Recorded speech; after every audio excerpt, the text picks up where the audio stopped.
प्रतिबंधित लागू औषध सहित एक व्यक्ति पकड़ा। मोरङ जिल्लाको सुनवर्सी नगरपालिका वार्ड नम्बर 8 सिप्टीका निवासी अकमल मियालाई असार 9 गते अपराह्न 4 बजेको समयमा सुनवर्सी नगरपालिकाका वार्ड नम्बर 9 स्थित लक्ष्मी टोलमा पक्राउ गरिएको छ।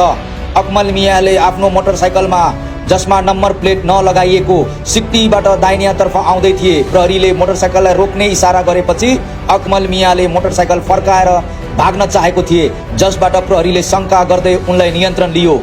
प्रहरीले अकमल मियाको जिउ, शरीर र मोटरसाइकलको खान तलासी गरे। त्यस क्रममा अकमल मियाले लगाएको कालो रङको जिन्स प्यान्टको दाहिने गोजीमा एक थान Samsung galaxy S24 ultra mobile भेटियो। साथै उनको प्यान्टको पछाडि बायाँ गोजीभित्र लुकाइएको राखिएको एक सेतो प्लास्टिकको पोकाभित्र 47.75 ग्राम 47 ग्राम 750 मिलिग्राम प्लास्टिक सहितको खैरो हिरोइन जस्तो देखिने लिसाइलो पदार्थ फेला पर्यो।